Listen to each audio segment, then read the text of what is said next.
Hello everybody, my name is RagingRaptor and I am once again back and sick from Tankfest 2025, and that is why today we are going to have a delayed look at the new tanks which came to the super test this week. The LTC II and the SPHT, the light tank having 2000 burst and the heavy tank being a Heavium, which is Hulldown, both of which being American.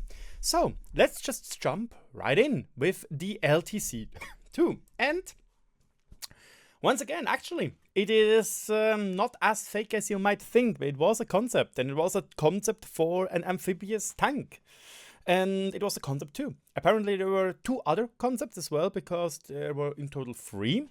But I would need to ask Dogpole about that. She do be the master of the World of Tanks concepts. In any case, again, 2000 burst. Why? It has 200 alpha, 10-shot autoloader, 2 seconds intra-clip reload, giving it a 2000 burst in 18 seconds.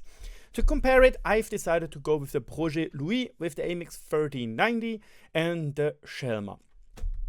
1390 is a little bit of a no-brainer. It's like the other tier 9 light tank with an autoloader. The LTC is basically like the old M41 Bulldog, but with a much longer reload, if I remember correctly. And the Youuuu is like the new one, which is coming to the super test or the live servers in super test right now, with its 1000 clip potential in 7 seconds. And the Shelma, yeah, it's a taka gun, and it feels a lot like a medium tank in that regard. It's also fairly big. So, LTC. Preferably, or most likely, it's a 85 or a 90mm gun, giving it its 200 alpha. It has 223mm of penetration with APCR and 265 with heat.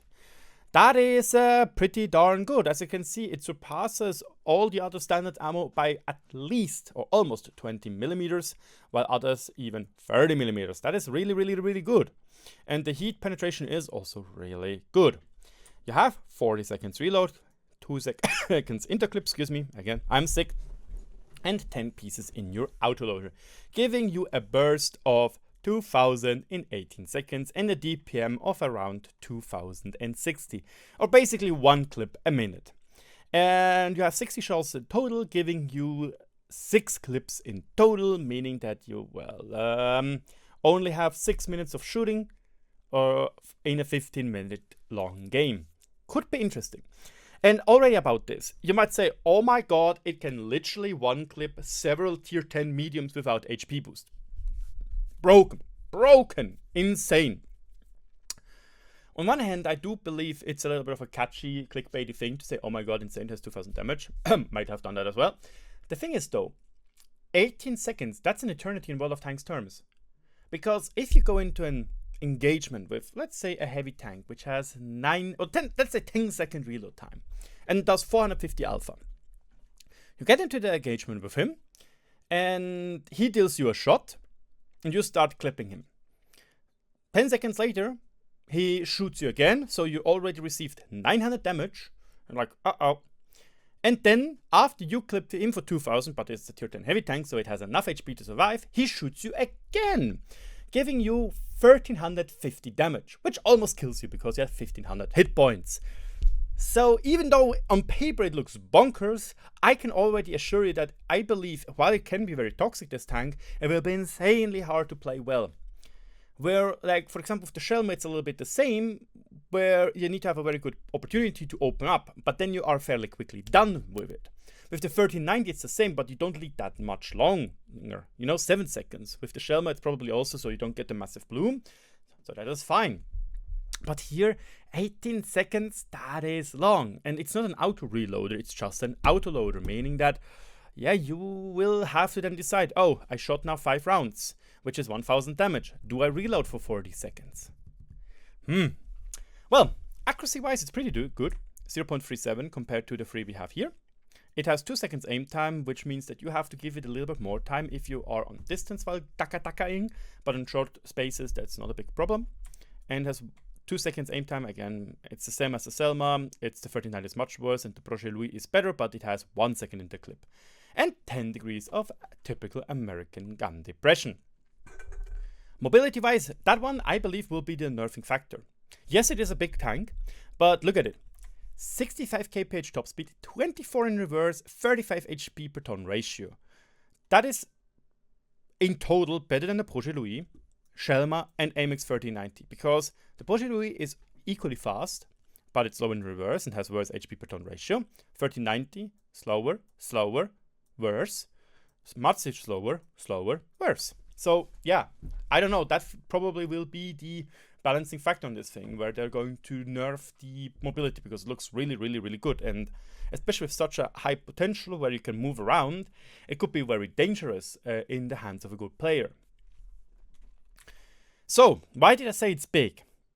It has 1500 hit points. That's 200 more than the Projet Louis, which already is a big light tank. And the 3090, 300 HP more. And armor-wise, it has some on the turret, but don't count on it. Also, concealment. 2% worse than a Projet Louis. 4% worse.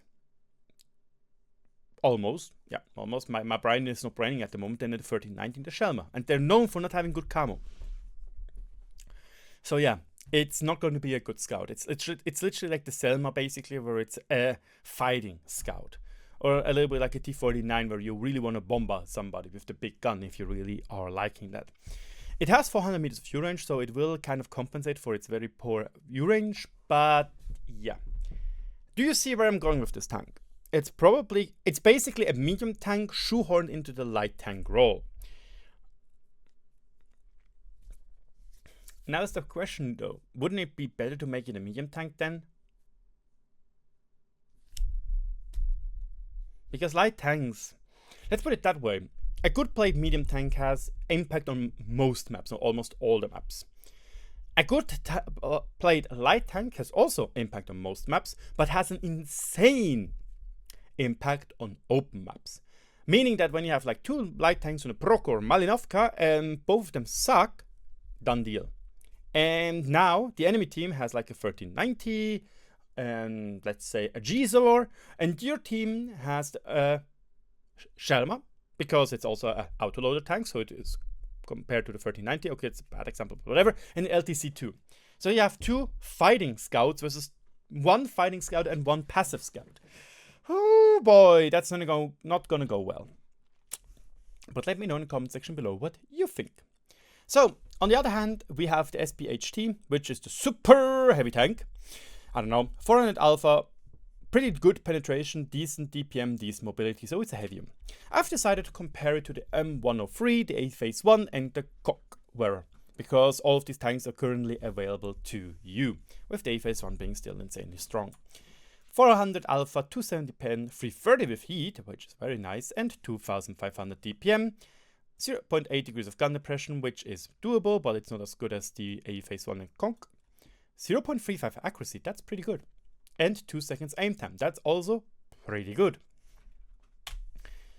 Mobility-wise, 45 kph top speed, 16 in reverse, that blows all of these out of the water, and also a pretty decent HP per ton ratio of almost 20. So yeah, it is a heavium. Because when we look at the armor, it has 1800 hit points, which is fairly low. Turret armor 222, which doesn't really say much, but you can see A-Phase 1 almost 300, 254, 254. Hull armor 152, and you can see it's not angled at all. So yeah, it will be worse than the Conqueror's 152, and the A-Phase 1 has a massive slant and the lower plate. And 400 meters of view range. So let's summarize these two. Sorry, I don't know what to tell you about the SPHT. It's probably just going to be a mix between an M47 and the M103, so it will be fairly hard to play as a heavy tank, so you have to play it as a second line medium tank because you are slower than your usual medium tanks.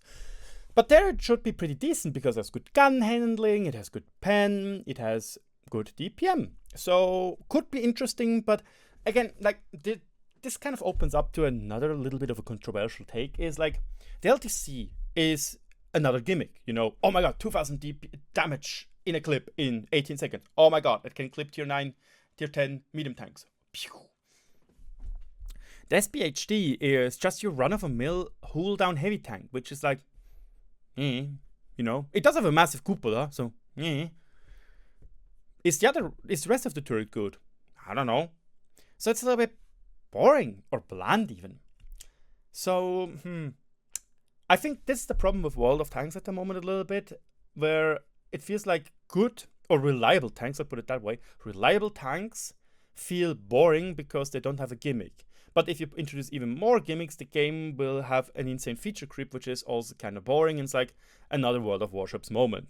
Until we have rocket-guided tanks, which is like, what the heck?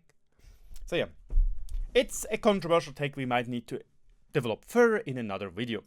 In any case, thank you so much for watching. Let me know in the comment section below what I could do better. Don't forget to subscribe, because there's a Tankfest video coming and I am trying to go all out, balls to the balls, because it should be a pretty darn good video. My name is RagingRaptor and I'll see you around. Cheers.